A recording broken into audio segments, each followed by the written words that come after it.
From the 22 News Plus studio,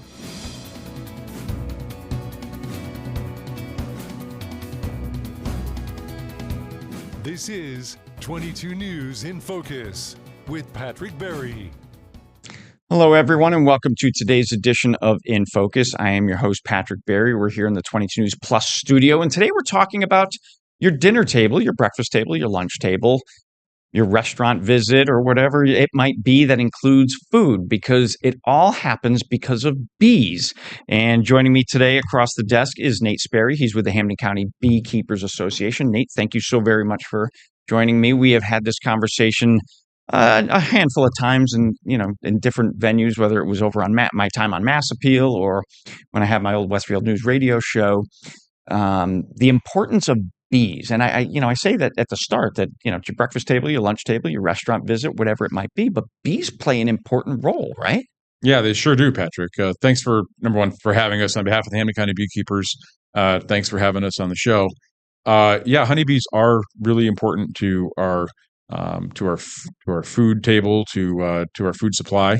They're probably the most significant pollinators in the country.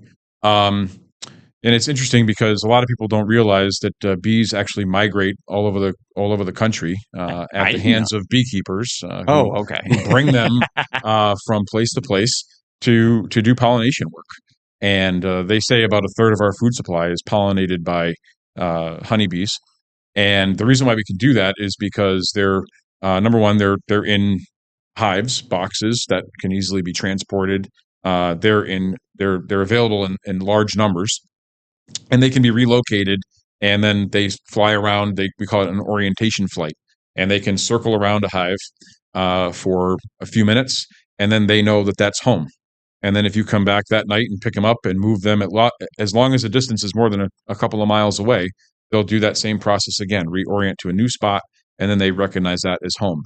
So we have the ability to move them around the country, whether it's out to California to pollinate almonds or to Maine to pollinate blueberries, or whatever it might be. They can be transported all over the country, and because of that, they're very effective at pollinating our crops. But because of that movement around the country, north, south, east, west, is that part of the problem with the honeybee decline in population? Are they picking up parasites in Maine and bringing them to California and causing problems there, or vice versa? Or Sure, yeah, I would say that's absolutely true. It's number one. It is stressful on bees to do migratory pollination. I'm by no means an expert on that aspect of beekeeping, although I do it locally with my bees. Right. But anytime you're moving bees, you have to think you're loading them on a truck.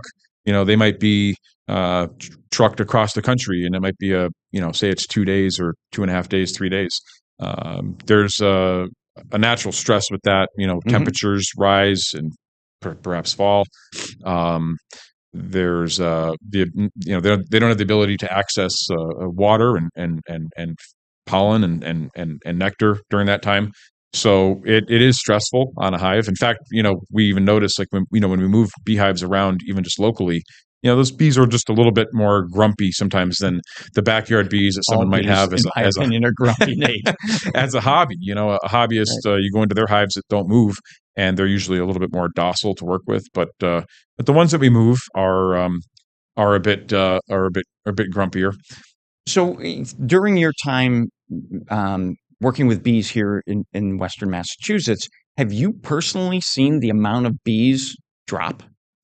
No, I don't think it's dropped. In fact, so we started noticing a decline in honeybees in around the late 1990s, early 2000s, and that was due to a parasite that came from Asia called the varroa mite. And the varroa mite is kind of like a tick on our body. Okay. So, we've all walked out in the woods or come up into brush before and had a tick crawl up our legs, and maybe it's even latched onto our bodies. And the same thing basically happens with these varroa mites on honeybees. One bee from one hive goes to a flower. Maybe another bee from another hive visits the same flower. That bee, that mite then gets transferred to that other bee, the other bee, and then it winds up in another hive. And we're not talking about one or two mites, but really in a hive that's infested, we're talking about thousands of mites. and those mites have the ability to vector or to transmit disease to that colony. And we know of, I think, around 20 something different viruses that they can transmit. So we know that the mites feed on what are called the fat bodies of the honeybee, and that's kind of like our liver. So it's impairing their ability to filter out toxins and things that they would run into in the environment as they're doing their pollination and nectar collection. So that's harmful. And then also with the transmission of all the various diseases and viruses that they can get, then you're talking about a hive now that's weak. And so, we always vulnerable. Weak and vulnerable. And we notice this as fall approaches because the number of mites continues to ramp up throughout the season, and the honeybee population also ramps up quickly, but then also starts to fall. So in the fall, autumn, we wind up with a decreasing bee population and an increasing mite population. And so then there's more mites per bee, and eventually it just becomes unsustainable for the bees to be in that hive. So we wind up, of course, we have strategies and products that we can use to treat for these mites, but that was really the cause of the decline in the numbers of bees. But out of that came an awareness of honeybees and their importance and significance to our food supply. And so we wound up with a lot of people becoming hobbyist beekeepers, not just in Western Mass, but across the country. Yeah. And so they say, and I think this is true, that today we actually have more honeybees than ever before in the country, but they're much harder to keep alive than ever before. Interesting. So in Massachusetts, it's not uncommon for us to lose, 30 or even 40%, or sometimes even a little higher, of our honeybees throughout the wintertime when they really are susceptible to all that the virus load and so forth that they have in the hives. We are up on our first commercial break. We're here with Nate Sperry from the Hampden County Beekeepers Association. We'll be right back after this. This is 22 News in Focus with Patrick Berry.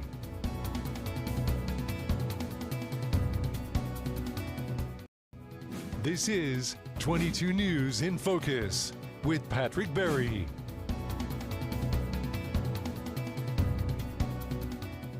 Welcome back to today's edition of InFocus. Across the desk is Nate Sperry with the Hampden County Beekeepers Association. We're talking about honeybees and their importance to our food supply and so forth. Nate, how did you get involved in beekeeping?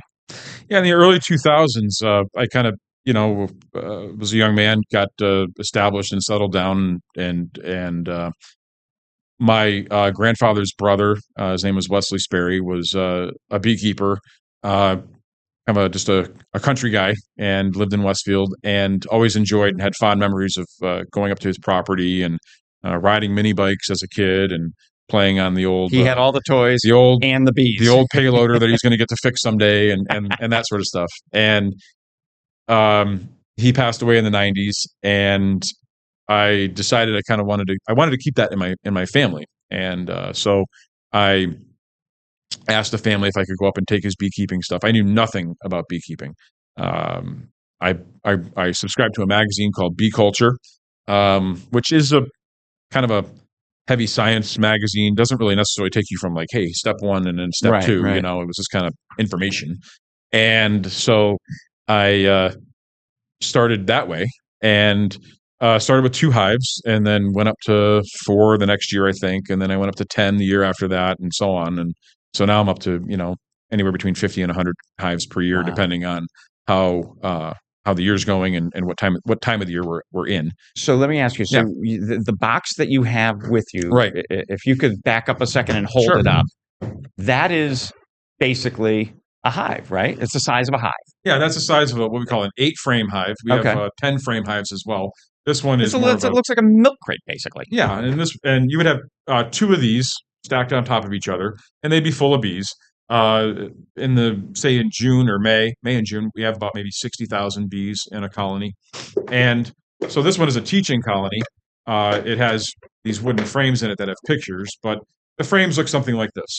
Okay. And so a healthy hive would look like that. We would have a capped brood, or each one of these cells as they open up contain one worker bee that'll come out. She'd be a female worker bee. All the bees in a hive are all the worker bees are female. The males are what we call drones, and they don't work. So this time of year, Patrick, they actually get kicked out of the hive. The female worker bees say, you didn't really do a whole lot of work, and they Hit the kick bricks. them out. They actually haul them out and bar the door. They will literally they will stop them from re-entering, Interesting. and the poor males will unfortunately freeze to death. But that's just the way that they organize their hive. But a cap brood frame would look like that. You'd be very excited to pull that out of your hive and see that as a beekeeper. Okay. And then, but if we back up, we would have cells that look like this with little with larvae in them, and they're in that state for 21 days, and then they hatch out on day 21 as worker bees. Okay. And so as the colony increases in population in May and June, that's when we make our honey crop. Primarily, we also make a honey crop in the fall, but sometimes that's not as significant as the spring one. So the hive that you have and you maintain it basically from the end of the end of frost season to the beginning of the next frost season, give or take? Yeah, I guess it depends on how you think about the beekeeping year. So if you're talking about maintaining a colony, there's certainly less work to do in the wintertime. That's kind of when beekeepers are a little less active. Do you keep your hives in the wintertime? Yep. Yeah, they overwinter in the boxes, just like I showed there before. They cluster together. Their colony numbers decrease, so they're at about maybe 5, 6, 7,000 bees in a colony throughout the wintertime. And if they make it into spring, which some don't, they build up really quickly. And so as we get into April and May, then our numbers go from, say, 6,000, 7,000 bees in the winter up to maybe 50,000, 60,000, and then maybe even a little higher than that as we approach May, June. And that's when we're in nectar production season and what we call swarm season. So during the winter, to help the hive survive, do you as a beekeeper put added heat in there so they don't freeze, or do you kind of let nature take its course? Yeah, we don't add extra heat because the bees are responding to their environmental cues, right? So they're going to start to lay eggs at a certain time when they deem it is right. I mean, they're pretty smart and they know how to survive. If we can keep them dry and keep them free of those viruses that we talked about before and well fed, then we're doing our job as a beekeeper, especially in the wintertime. Those are the three things that you have to look out for. They're a living organism, so they're going to create heat. Okay. And so that heat can then cause condensation. So we have to provide some ventilation. We have to provide food resources for them, especially if they run out of honey, which they can do. They can sometimes actually eat themselves to like a corner of the hive, and there might be honey on one side, but nothing on where they are. And they don't move when it's cold so well. So they could starve to death. So we try to manipulate the hives a little bit so that we're providing them with food. And then, of course, like I said, be free of viruses. So during the winter months, how do you kind of maintain that or ensure that they're free of viruses? So that's when we have to do our job in the fall, right? So we have to keep those varroa at a minimum, and that will keep the viruses down. So we want to have a hive that's essentially virus-free, and we do that by keeping it as free from those mites that we talked about before, keeping it as free from mites as possible. And then we can supply food by just putting some simple sugar, granulated sugar on top of the frames, and then the bees will come up and take that if they need it. We can provide some supplemental feed in the wintertime if necessary. So in the 20 plus years since you've been in this, have you seen the amount of amateur beekeepers or increase, decrease? Oh yeah, it's definitely increased. When I started I think it was 2006, I started keeping bees, and I went to the Hampden County Beekeepers meeting, which was at the Grange in Agawam, a very small building, and basically it was hopefully none of them will give me any hard time for saying this, but it was a bunch of old guys basically that like your great uncle. Yeah. And that's basically what the hobby was it was like that. I went there for some information, and there really wasn't a lot of help there. It was just kind of a club, right? And since the bees got into the news and to the media about the the decline of the numbers and some of the issues that we talked about before, we noticed a huge spike. So back in 06, there might be 5 or 6 people that would take what we call bee school at Hampden County Beekeepers Association, where we teach you how to become a beekeeper. Now, 20 years later, we get about 140, 150 people a year that want to learn how to keep from bees. half a dozen to 150 people. Wow. That's great. Yeah, it's great. And so we really ramped up the quality of our program in regards to providing some education to people to keep bees, because I learned by the school of hard knocks, right? I made a lot of mistakes. I probably killed a lot of beehives and spent a lot of money that I didn't need to spend on fancy gadgets and all sorts of different things that any hobby. I didn't need. Right. Any hobby, you kind of get sucked into this world of new things and you think, well, if I just had that. Really what you need to do is learn how to keep bees the traditional way. Most basic way. Basic way. And then if you want to branch out into other things from there, once you have the basics down, then you can move into those types of things. But because there are a lot of different aspects of beekeeping you can get into. You can get into making your own queens. You can get into making bees for sale, like making new colonies to sell, making splits. You can get into honey production, pollination. I mean, there's a lot of different direction you can take it. You can create a little business for yourself, little what we call a sideline beekeeper. I'm a sideline beekeeper. It's not my primary source of income, but it is your hobby is helping you make some money, and it's a hobby that pays for itself, right? So, or makes you some money, which I always think is a nice hobby to have, because a lot of people have hobbies that just are. My golf game isn't helping me make money, nor is it helping me break even. You're probably not going to make money playing golf. You might, but beekeeping, you can make some money at it if you're good at it, and you kind of scale up to a certain point that you can manage with your schedule, and you keep healthy bees, and they make a lot of different resources that we can use and market and sell. Fantastic. We are up on our second commercial break. We'll be right back after this. This is 22 News in Focus with Patrick Berry.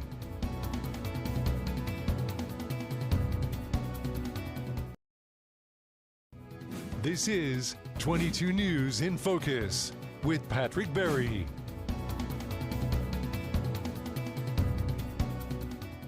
Welcome back, everyone, to today's edition of In Focus. I am your host, Patrick Berry. I'm here in the studio with Nate Sperry.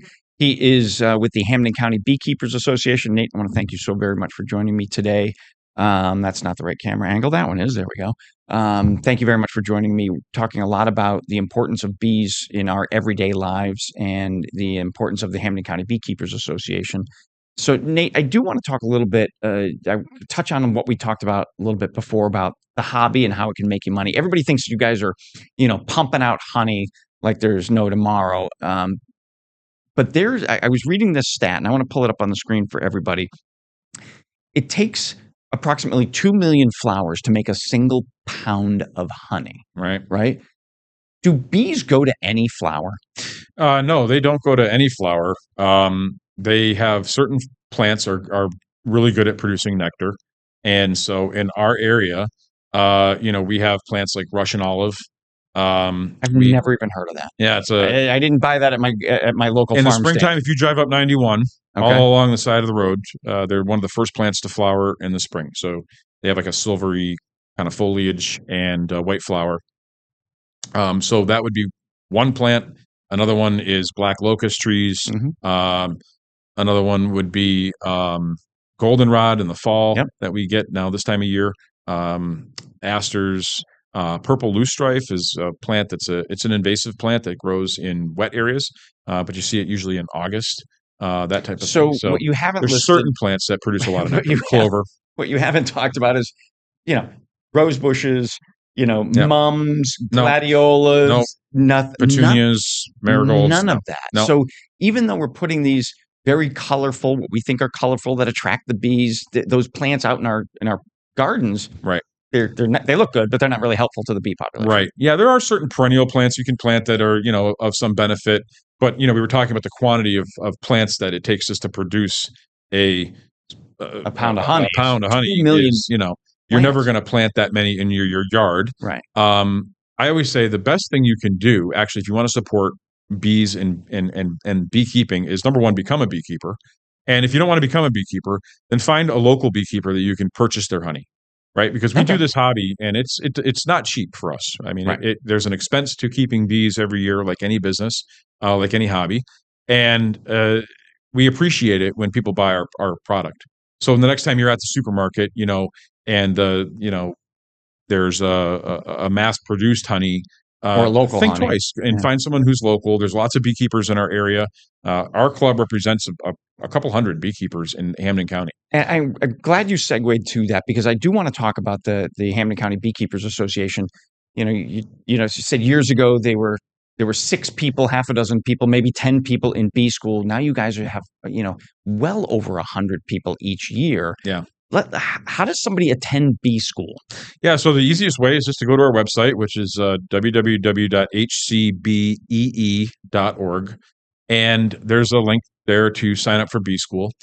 So bee school Is it a winter school? Yeah, it's a winter so that school. People are prepped for the spring. Yep. So we started in our dates aren't set yet for this year, but we're every year we run it on the 3rd Saturday of January and the 3rd Saturday of February. Those 2 dates were our classroom times. So we start out in January, assuming you know nothing about beekeeping. By the end of the February class, the second class, you would be able to hopefully look at a frame and say, yeah, that's got a disease. You might not necessarily know exactly which one it is, but we would have gone over which one it is, but you might not have that skill set yet but you know something is wrong, right? Then we move into April, and we do what we call a hive opening at our apiary down in Suffield. We have a teaching apiary down there. So all the beekeepers that are in bee school come down. We put on our suits and veils, and we go into hives, and we reinforce all the things that we taught through a hands-on day at the farm. In addition to that, you get a mentor for the season. You get membership to the club for a year, which is advantageous because you can come to our monthly meetings where we have information given. It's always the 3rd Thursday of every month. And you get to attend more hive openings as we have them throughout the year too. So we use that apiary down in Suffield. So it sounds like it's sort of a year-long process. It is. It's you a go to year-long a couple process. classrooms, a couple visits, but the idea is take advantage of what's being offered all year long. Right. So really, a year later, you're ready to hit the ground running. You're ready to hit it, yeah. And so we find that a lot of people take bee school and then start that year keeping bees. Some people actually come to us after they've kept bees for a year and then take bee school, which I wouldn't recommend starting that way. But if that is what happens, that's actually not a bad way to do it, because then you have more context. Right. You have a little more context as we're going through the classroom sessions. So, I mean, we really try to make ourselves available to help people throughout the season and really get a good foundation on the practices of beekeeping, like I said, in the traditional way, so that way you have and you can enjoy success with it. It's frustrating when you're doing anything and you're not seeing success, but I think with the education that we provide for $90 for the year, which is I think a bargain. Wow. You can rely on your mentor a bit. You can come to our take advantage of all the different aspects of bee school. Right. And I think by the end of the year, you would have a really good foundation to build on to move forward in your beekeeping hobby or whatever you want to go with it. Fantastic. HCBEE.org. That's right. .org, HCBEE.org, Hampden County Beekeepers Association. Nate, I want to thank you so very much for joining me today. Fascinating conversation, learning about bees. Yeah, great, Patrick. Thanks a lot for having us. Good seeing you. Thank you. This is 22 News in Focus with Patrick Berry.